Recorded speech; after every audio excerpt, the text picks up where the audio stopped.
Good afternoon, good evening, everyone. Welcome to the 18th OTEA monthly information sharing.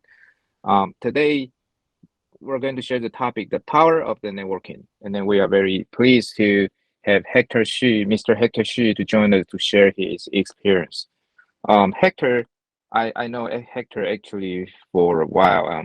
Hector currently is a civil engineer at Harman Engineering Company, and he graduated from National Taiwan University of Science and Technology, which is called Taiwan Tech now.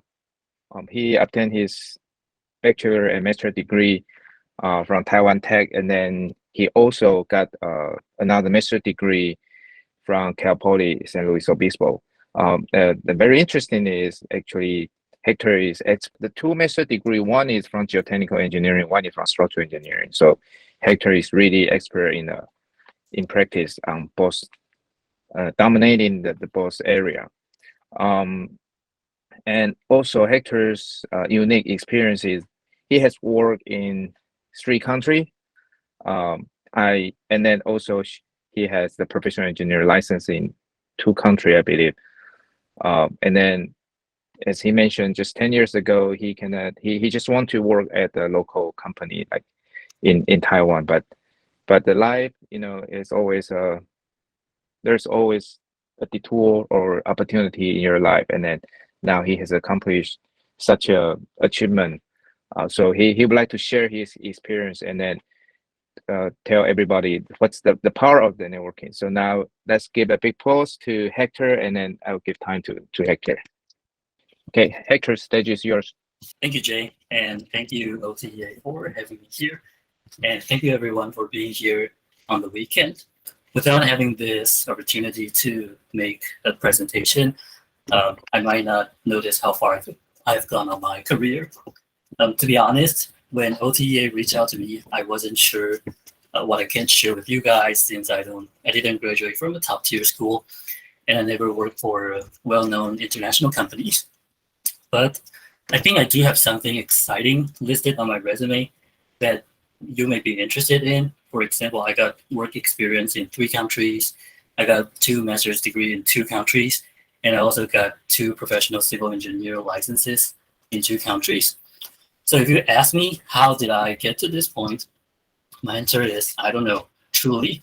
But I can give you my best guess at the end of this presentation. So in this presentation, I won't be focusing on any skills or tricks about how to get an overseas job. Instead, I like to focus more on the power of networking because I think I'm a beneficiary of networking. I'm Hector Xu. Today's presentation will basically be my personal career story, and hopefully this can shed a light on more Taiwanese engineers, no matter where you are around the world. So let's get started. First, just a brief background of myself. I got my bachelor and master's degree in Taiwan Tech in 2011, specialized in geotechnical engineering. 10 years later, in 2020, I got my master's degree at Cal Poly in the US, specialized in structural engineering. I have a professional engineer license in Taiwan since 2015, and I just got my PE license in the US 3 months ago. I worked for a Japanese company called TOEA for 5 years, both in Taiwan and Japan, in the industry of rockfall prevention. During studying my master's degree in the US, I got an internship opportunity at CWSE, working on building design. Now I'm a full-time civil engineer working for Harman Engineering in the Central California in the agricultural industry. So that's within my student life. Yes, so I used to be the type of student who only go into classroom 3 times a semester, first week, midterm, and final week, and sometimes sitting and sleeping at the backside of the classroom in my freshman and sophomore years. Obviously, at that time, I didn't care much about the schoolwork so long as I can get a grade of D. I only studied for like 2 to 3 days for most of the subjects in each semester. Instead, most of my time was spent in video games, student clubs, making friends, and part-time jobs. So, hey, if you had a better attitude than I did, I think that's a good news for you. Fast forward to junior year, I started to get serious about my future, but I also realized I wasn't ready for work. I had no confidence in all structural engineering stuff since I cut too many classes in the first 2 years. So junior year was the time I decided to go back to the classroom. And it was a time that I hoped to learn something to get myself ready for the future. Luckily, all the geotechnical classes were offered in that year in our program. And soon I found myself interested in them. I did well in the soil mechanics class, so I made friends with the TA. And a few months later, I got an admission to the geotechnical master's program. At that time, I was looking for an advisor. I learned that some professors that their students graduate super easily, but some professors are tough. I mean, there's no right or wrong in choosing which type of advisor, but my mindset at that time was like, lots of my classmates are going to work and start their professional careers after graduation, but I'm going to stay at school for another 2 years. So I need to make this decision valuable. I need to get as much as I could, and I want to be trained by someone who has a higher standard so that I can get myself ready to face my career. Then I reached out to the TA of the soil mechanics about his opinion on professors. He said his advisor, Professor Chen, is a nice guy, but in their lab there's another Professor Chen, the co-advisor from NTUT, who is by far the strictest professor that he knew. Okay, cool. I think that might be the person I was looking for, so I joined the lab. So I guess that was probably one of the toughest decisions in my life I made because in the beginning of the master program, I found that I was the only student who joined their lab that school year, compared to the lab next door that have 4 to 5 students. But however, little did I know, the decision to be co-advised by Professor Chen was a key factor that started my career network in the future. So the master program, no joke, it was tough. For example, sometimes we have late night meetings like 10 or 11 p.m. and sometimes regular meetings will be dismissed right away when the professor says that people did not put enough effort into it. So facing that kind of pressure over and over again, I began to treat every meeting seriously, and I learned how to consider things more thoroughly, and I forced myself to be in the lab at 7 a.m. to start to set up my experiment so that I can make better use of my time. So yeah, you see, I've changed from a student that barely shows up in the classroom to a student who shows up in the lab at 7 a.m. Part of me. So yeah, all the hard work paid off pretty soon. In 1.5 years, my advisor gave me permission to for thesis defense, and then I got my master's degree. And then after military service, I got a few job offers, but I just couldn't make up my mind who should I work for. Knowing that I'm in the job market, one day the soil mechanics TA reached out to me and told me that Professor Chen would like to know if I'm interested in a project that he recently got. The project is that there's a Japanese company that specializes in rockfall mitigation, is starting its first overseas branch in Taiwan and have a development project with NTUT. Rockfall, I can tell it's a type of geohazard, but I've never heard about any countermeasures against it at school. Among all the job offers, those local civil engineering and construction firms jobs all seem pretty straightforward because they're highly related to what we learn from school. But however, the Japanese company's future seems vague because Rockfall is a small market in Taiwan. And it could be very challenging if you want to sell those new products to the Taiwanese government since they're pretty conservative. But after meeting with the company, I found them pretty promising since they developed the rockfall mitigation products by themselves. And those products have been widely used in Japan. So among all those options, as you know, I decided to take the offer from the Japanese company, though I know it might be challenging and it might be lonely to go on this uncommon path. So I remember the first day on board, I prepared a self-introduction in English to my boss, but after the introduction, he laughed and asked the interpreter next to him, "What is Hector saying?" Um, a big issue for working for a Japanese company is language, and I did not speak Japanese at all since when I started working for them. So in the first few months, I just kept saying "Hi, hi, hi, wakarimashita" whenever my boss showed up in the Taiwan office. But since we had an interpreter in the office, I was pretty satisfied with just knowing a few Japanese vocabularies. Though I know that it was not quite efficient, but until one day, I was sent to Japan for a business trip, and things changed. So you can tell how many rockfall mitigation structures are there. It's a bit overwhelming, but knowing how dangerous the rockfall is, I've never felt so safe driving in a mountainous area.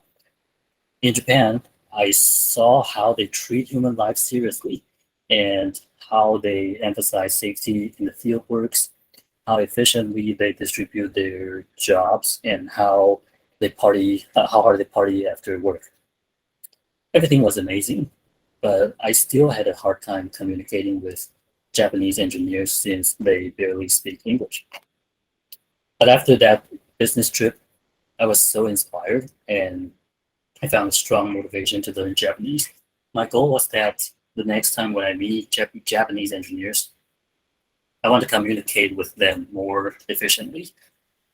Although learning Japanese was not an requirement in the company, I decided to self-educate. So I bought some books and studied every night, along with watching YouTube videos and Japanese TV shows. And not long after, I was able to make basic conversations with Japanese engineers, and that was the time that my boss decided to send me to Japan on my own more frequently. Then I became a frequent flyer between Taiwan and Japan.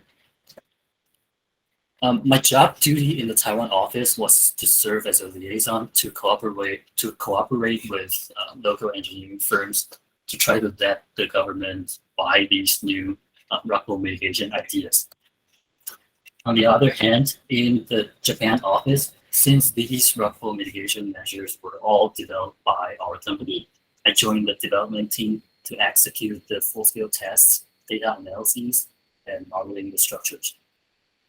One of the development project was planned to seek Taiwanese professors to join the team so that we can be more convincing to the Taiwanese government. And here's the magic of networking. I went back to Taiwan Tech to talk to Professor Yang about the project. By the way, I was his TA at school. And then Professor Yang introduced Professor G from NTU to join the development project. Professor G is the key person who linked me to our host, Jaylin, in the future. Eventually, we built a few rockfall mitigation structures in Hualien. And during the period of analyzing those structures with the Japanese development team, I found my interest in structural engineering. And that's the main reason that I studied structural engineering in my second master's degree. And at the end of 2017, I left the company, said goodbye to this amazing journey in Japan, and then got married to my long distance relationship girlfriend. And then I moved to the US. I came to the US as a dependent of my wife's work visa. At the beginning, everything was fresh, different languages, different races of people everywhere, and the lifestyles are so different from Asia. But soon, I faced the biggest challenge of my life, finding a job in the US. I actually tried for a few months, but no one was interested in hiring me at all. The frustration was because I felt I had a strong background, but it's kind of useless in the US. For example, I got a professional engineer license in Taiwan, but it is not recognized in the US. I got a master's degree in Taiwan, but it might not be as competitive as local schools. I got skill sets and work experience, but maybe I was rejected since I'm not a U.S. citizen. Who knows? The frustrations just brought me to the lowest point in my life. I had a really hard time, but I told myself I need to find a way out. So I figured maybe, maybe going back to school to start over everything again to be the longest, but at the same time the shortest way. Then I reached out to the professors in my network for recommendation letters when applying for schools. And that was the time that Professor G introduced me to Jay. So now Jay is in my network. So 10 years after graduating from college, I became a student again, but this time a 32-year-old structural engineering student at Cal Poly. It is pretty intense to study in the US, I have to say. Every day feels like the week of the final exam. But anyways, it's a school with a great reputation in California, and it also has a strong alumni network. So at first, I thought I can easily land a job before I graduate. But just a few months later, COVID hits. A lot of companies paused their internship program. Most of my interviews were canceled, so I wasn't able to get an internship. But fortunately, Jay introduced me to Mr. Ye from CWSE, and Mr. Ye was kind enough to offer me a structural design intern position during that crazy pandemic. With the work experience at CWSE, my resume became more competitive when looking for a full-time job, and I ended up with several job offers in my final quarter at school. So I believe part of the reason I got these job offers was because the common point that the employers and I have, which is we all come from the same school. I think this is another example showing how powerful the networking is. But anyways, for those job offers I got, all of them are focused on structural design for buildings, except one of them is focused on agricultural wastewater treatment. This feels like the same situation when I was considering whether to join the Japanese company or not. And I did exactly the same thing. So I dug into what this partner engineering company is doing in the agricultural industry, and then I talked to them and then learned that they're actually helping out the dairy farmers by filtering out the cow waste from the wastewater, and then they converting the wastewater into electricity. That was a thing that I've never heard of, and I think it has potential. So I decided to join the company and decided to go on this uncommon path, and have been on this new adventure for 2 years. So now you have it. This is how networking weaves my career so far. But how did all these happen? I don't have an answer. Maybe I'm just lucky, or how come I've been helped by so many people. But the other day, my wife told me that in addition to luck, people help you because they see the effort you pay. It's an interesting point of view, but that makes sense and can be part of the reason that built my career. So I still remember I have some strong beliefs when I started my first job for the Japanese company. I kept telling myself that young people must work extra hard in order to become professional. And the first step I could think of is to get a professional engineer license. It took me 3 times to pass the exam. The second and the third times were at the time I was flying between Taiwan and Japan. And I can still remember there were times I studied in a hotel room in Japan on weekends. What a waste. So anyways, what I'm trying to say is making effort is just like the concept of compound interest. The earlier you start, the more powerful it becomes. I also told myself to never ever take young age as an excuse for failure. I got my professional engineer license in Taiwan when I was 27, and then I became the branch manager right away. At the time, my contacts from our client's company were mostly experienced engineers in their 40s or 50s. So the age difference between me and them is huge. But since we are the workflow mitigation specialist, I have to act professionally to earn people's trust. It's just like what Americans like to say, fake it until you make it. And to be honest, I'm still practicing this principle today.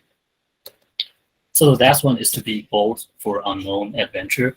Maybe I'm an adventurous guy. I mean, career-wise. Just like I mentioned in my story, I selected to join Professor Chen's lab to get trained by a man with high standard, but I also got an opportunity to work in Japan. I selected to start my career in the rockfall mitigation industry, which was a tiny market in Taiwan, while I learned the third language. And now I select to develop myself in the agriculture industry in the US. And then my boss decided to sponsor me a green card in just 5 months. So these are all uncommon paths that I think most people wouldn't choose, but I kind of benefit from all of them. I'm not saying choosing an uncommon path will definitely be beneficial, but at least it holds true in my case. Everyone is unique, and though my experience and my story are not able to be copied by anyone, but the core idea is transferable. I will say work hard and work smart, no matter how old you are and no matter where you are. Keep the faith. There is always someone who will see the effort you made and may give you the help that is beyond your expectation. And that's all for my presentation today. Thank you. Thank you, Hector. Yeah, you have such a unique experience and wonderful journey. I would like to say congratulations. And then I almost forget how we met each other. Now you remind me. Okay, it show very clearly. Yeah. All right, let's see. So if let me check if there any question. But then in the same time, if you haven't, let's see. So right now I don't see any question. But yeah, best race. Hey, Hector, can Yeah. you guys hear me? Yes. Okay, great. Hector, thank you for sharing your experience. It's definitely like a unique experience with past less traveled. And since you mentioned you have working experience in 3 different countries and you work very hard to get to like a management position very young. So I would like to hear about you to compare. Do you notice any working cultural difference like between Taiwan and Japan and US? Because you work in 3 different places for like a fair amount of time. So I would like to hear about that. So basically, Taiwan and Japan is all working for that Japanese company. So it's just the difference in location, but it's the same company. So it's basically a Japanese company. So the difference, like the cultural difference between the Japanese company and US company, I'll say, definitely it's way more high pressure in Japan. It's like Japan, like Japanese, they want people to be like the same. They don't want people to be like too outstanding. It's kind of like a stereotype that we know about Japan. So yeah, just follow the rules that that the company hope that the company hope you can do. So yeah, that's I think that's the thing that we usually do in Japan. But here in the US, it's free. I mean, free is like I've never how to say that I've never checked in like when I start working when I start to work like every day every morning when I'm in the US. But in Taiwan and Japan, we have to do that kind of daka. Yeah, we have to daka like clock in all the time, but it's free to free of clock in here in the US. Whenever you want to take your time off, yeah, it's pretty easy to do it here in the US. But in Japan, it will be harder because you have to consider more.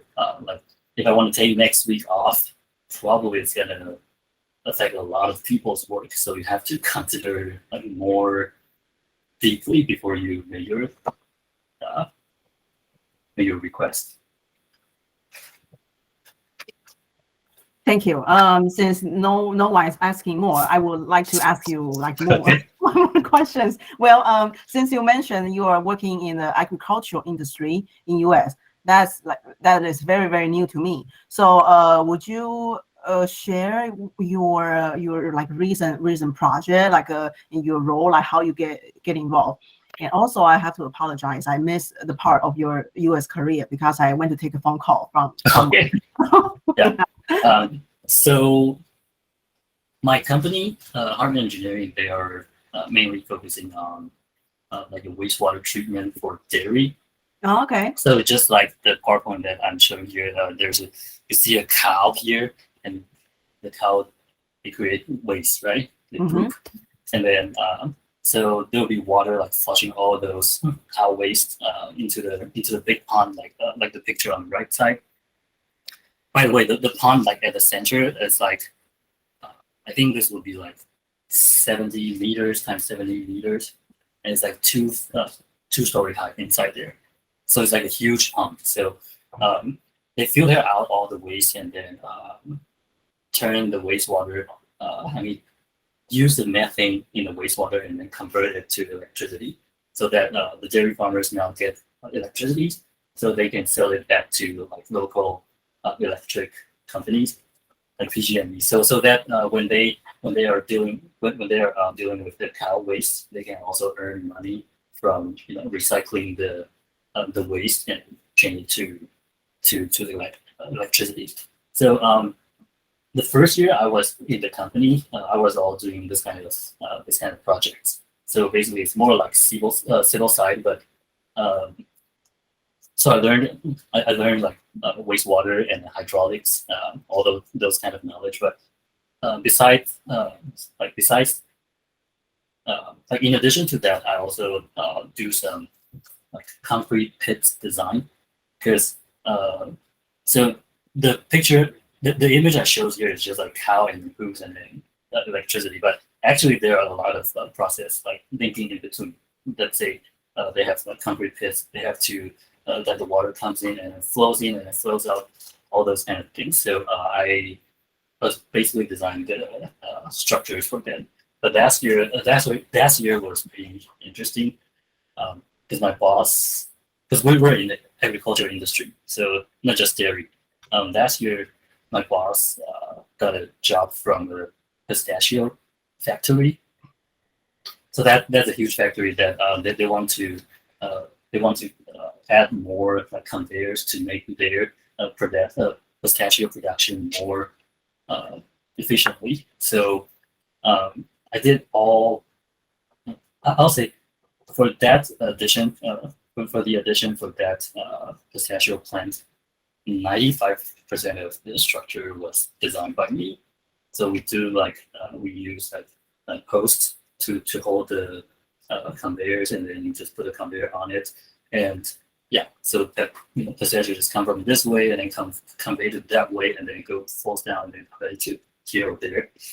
Yeah, so that's the I'll say that's the biggest project that I did for the last year, and I think there are more similar projects coming in this year. Hi, hey Hector. Hey. Sorry, but I need to.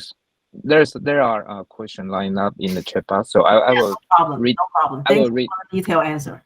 Yeah.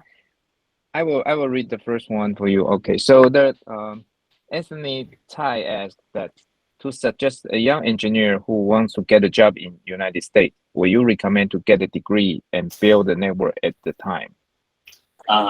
So definitely, but it's all based on my experience, because before I got a degree in the US, it was a pain because like no one really wanted to hire me. So my experience told me that definitely get a US degree. Uh, I actually know Anthony Tai because Yes. yeah, I know him back in college, and Exactly. yeah. So I mean, when I started studying at college, I was 32, but at that time there was actually some students like older than I did. They were like 40-year-old students, all the way like everywhere in school. So I mean, it's never too late to go back to school to get a degree again, but it's just a matter of if your brain still works that well.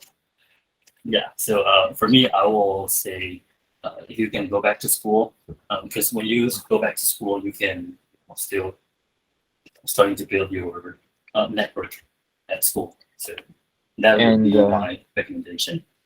yes, and then actually I want to add some of this. Actually, I recommended, I suggested Hector to take the degree here.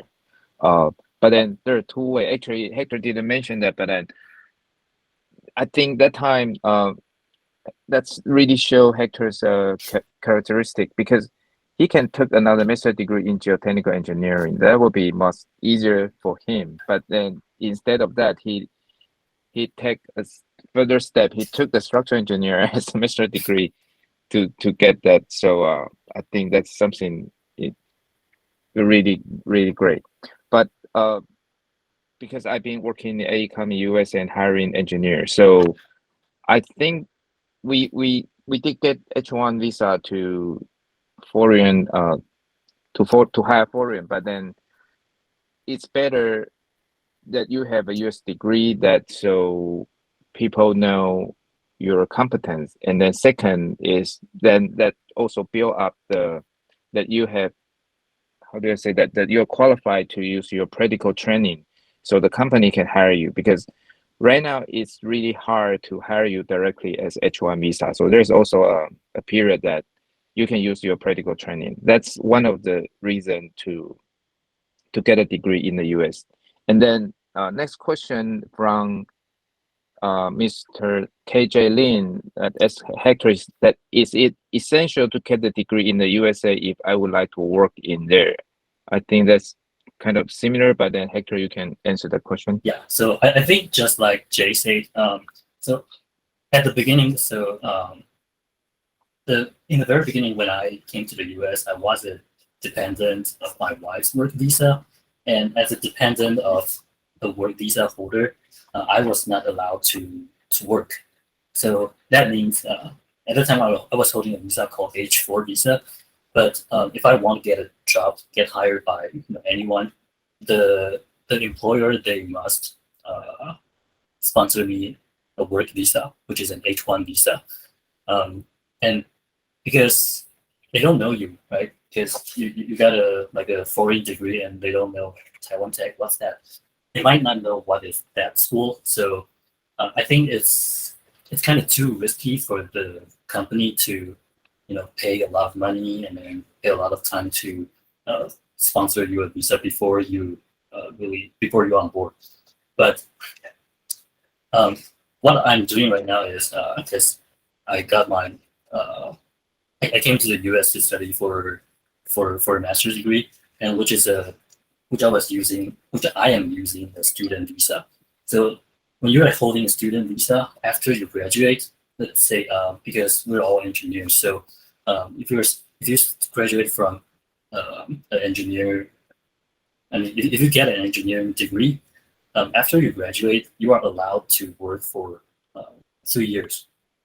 Yeah. So at that time, like before I graduated, I started to find a job, and I just told all those potential employers that there's no any visa issue on me because I'm allowed to work for you for at most 3 years, and that would be easier for them to decide whether to hire me or not, because they can hire me in and then they can just observe and then see how good is this guy doing. If this guy does well, then yeah, they may further sponsor you for work visa or even a green card. So I would say yes, if you want to work in the US, getting a degree would be an easier way to achieve your goal. Thank you, Hector. And Oliver is asking you, he said, excellent of the presentation. And then he has a question about the working culture.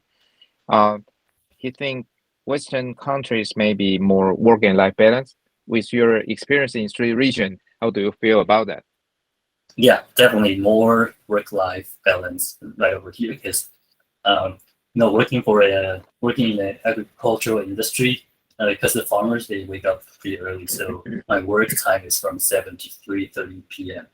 So I can leave the job at 3:30 p.m. So there's a whole bunch of time like in the afternoon and the night. So yeah, I feel more, work-life balance. And I'm not really sure about what's the case right now in Asia, but we got our company is doing like hybrid work from home.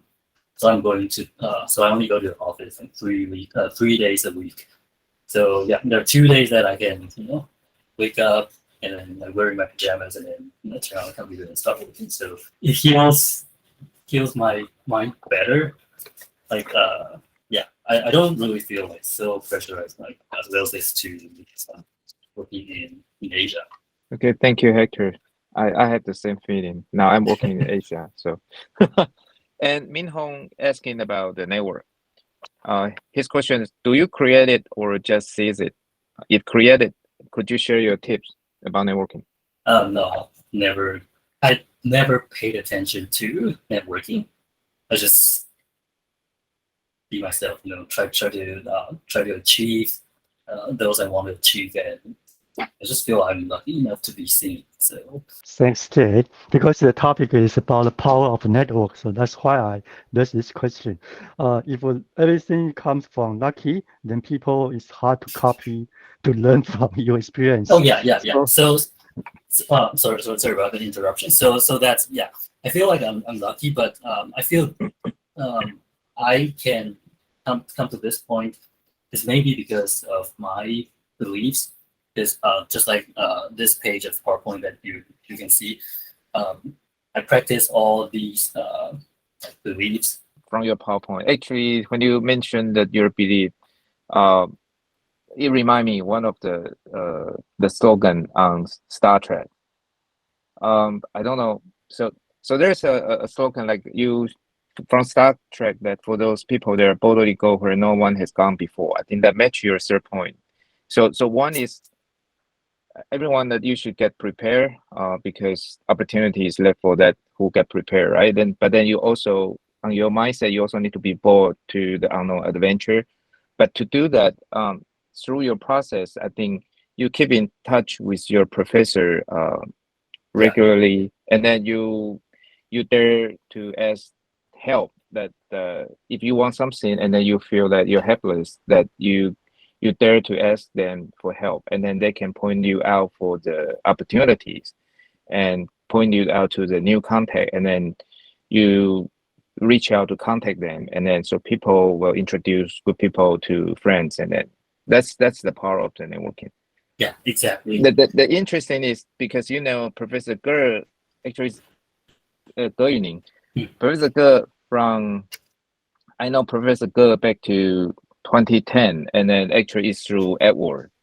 At that time, I'm looking for work to move to US, and Professor Ge is looking to come back to Taiwan to become a professor. So actually, I gave a presentation to Missouri Tech, and then later in 2011 that I went there, he went back. So, and then so you see this networking thing is like, you never know. It's hard to plan it, but then you need to grab it, or you need to present yourself to the keeper, not to the person that you know. And then so the other thing is you have to be nice to all the people you met. Oh yeah. You never know what's going to happen in the future. Yeah. So I want to add something really quick and echoing what Jay just said. And actually, I do realize having a good reputation and work hard will take you a really long way. And really resonate with what Jay says. Be nice to all the people you met. And actually, that is very important because so 2 years ago, right after the pandemic, I was laid off by my previous company, but I got a job very quick.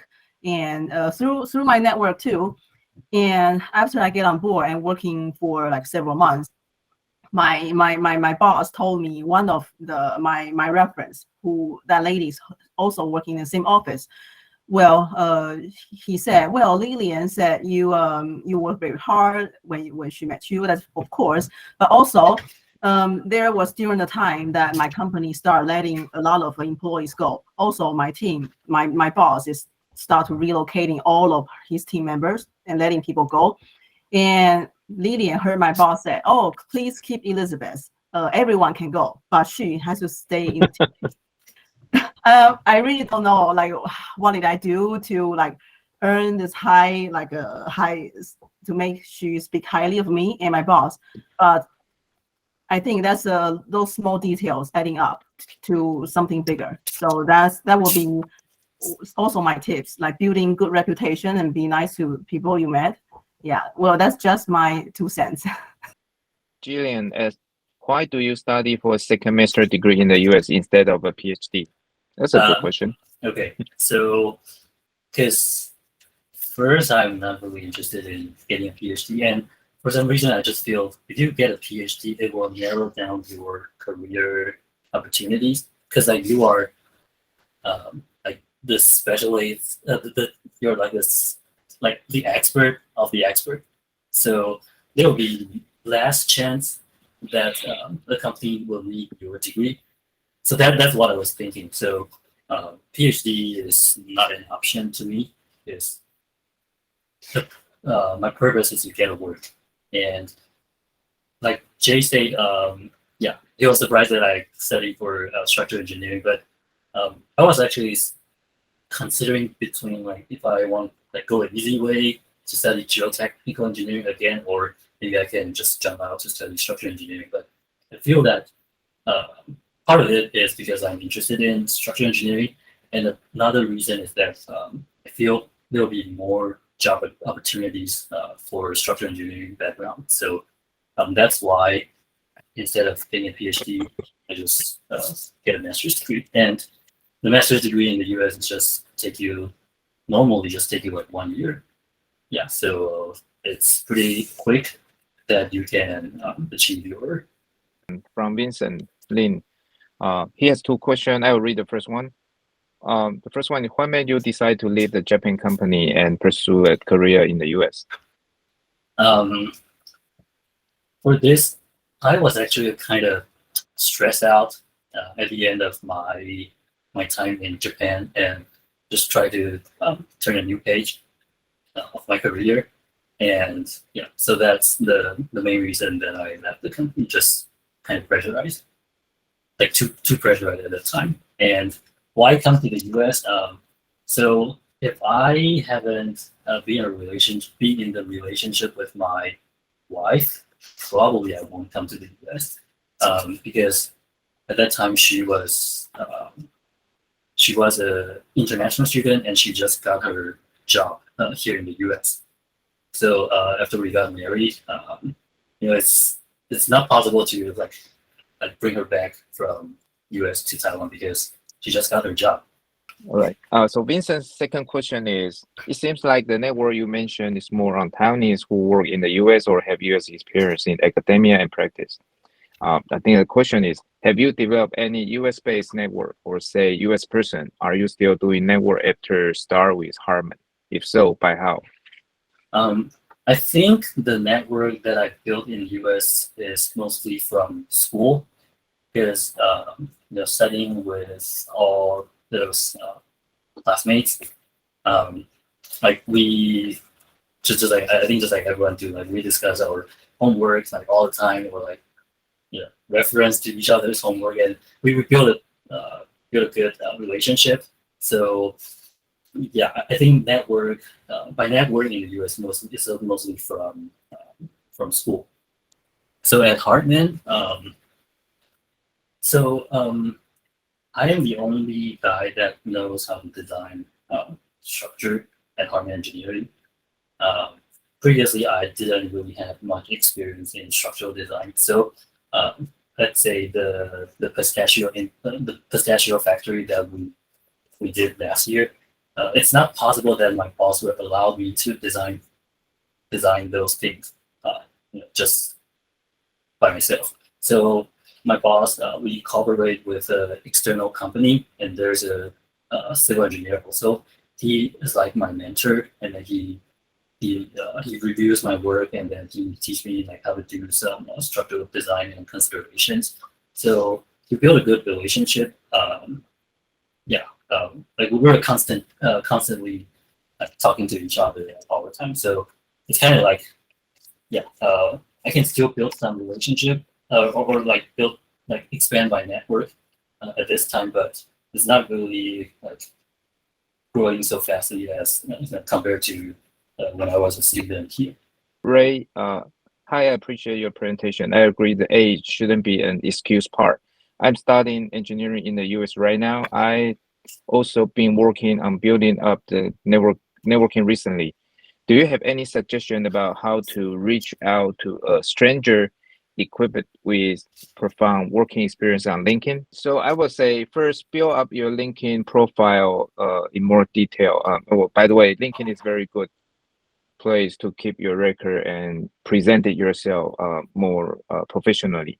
Second, if it's a stranger, but you try to connect him through the second connection or the third connection. You can send him a message. It's not, the message is not just like, hi, I would like to connect you through LinkedIn. That you have to put a more detail on who you are, why you want to connect with him. I think that would be my suggestion to Phil Ray. And then next, there's question from Ted who.